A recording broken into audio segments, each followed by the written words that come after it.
অসম সাহিত্য সভাৰ প্ৰথম সভাপতি কোন আছিল? ইয়াৰ শুদ্ধ উত্তৰ অপশ্যন এ পদ্মনাথ গোহাঁই বৰুৱা। অৰুণোদয় কেতিয়া প্ৰকাশ হৈছিল? ইয়াৰ শুদ্ধ উত্তৰ অপশ্যন বি 1846 চনত। ইয়াণ্ডাবু সন্ধি কেতিয়া স্বাক্ষৰিত হৈছিল? ইয়াৰ শুদ্ধ উত্তৰ অপশ্যন এ 1826 চনত। শৰাইঘাটৰ যুদ্ধ কেতিয়া সংঘটিত হৈছিল? ইয়াৰ শুদ্ধ উত্তৰ অপশ্যন চি 1671 চনত। গুৱাহাটী বিশ্ববিদ্যালয় কেতিয়া স্থাপিত হৈছিল? ইয়াৰ শুদ্ধ উত্তৰ অপশ্যন এ 1948 চনত। অসমৰ লোকসংস্কৃতি গ্ৰন্থখনৰ লিখক কোন? ইয়াৰ শুদ্ধ উত্তৰ অপশ্যন বি বিৰিঞ্চি কুমাৰ বৰুৱা। সাহিত্য একাডেমি লাভ কৰা প্ৰথম অসমীয়া পুথিখনৰ নাম কি? ইয়াৰ শুদ্ধ উত্তৰ অপশ্যন ডি বনফুল। লোকপ্ৰিয় গোপীনাথ বৰদলৈক ভাৰত ৰত্ন কেতিয়া প্ৰদান কৰা হয়? ইয়াৰ শুদ্ধ উত্তৰ অপশ্যন চি 1999 চনত। অসমৰ প্ৰথম অলিম্পিক পদক বিজয়ী কোন? ইয়াৰ শুদ্ধ উত্তৰ অপশ্যন চি লাভলীনা বৰগোহাঁই। লাভলীনা বৰগোহাঁই কোন খেলৰ সৈতে জড়িত? ইয়াৰ শুদ্ধ উত্তৰ অপশ্যন এ বক্সিং।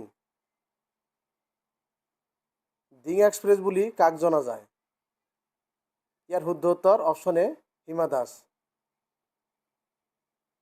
অসমৰ বিখ্যাত বৈষ্ণৱ তীৰ্থ বৰদোৱা থান কোন জিলাত অৱস্থিত?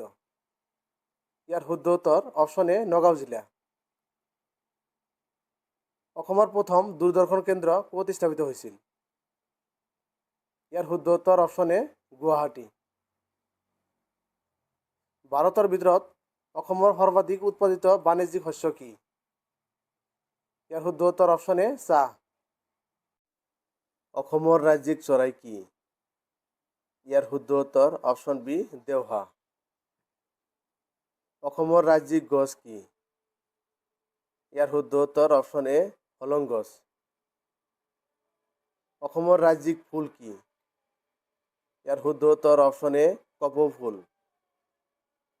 অসমৰ ৰাজ্যিক ফল কি? ইয়াৰ শুদ্ধ উত্তৰ অপশ্যন ডি কঁঠাল।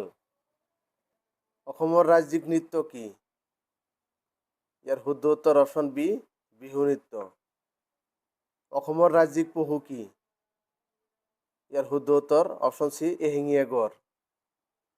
অসমৰ ৰাজ্যিক জলজ প্ৰাণী কি? ইয়াৰ শুদ্ধ উত্তৰ অপশ্যন ডি শিহু বা dolphin. Thank you for watching.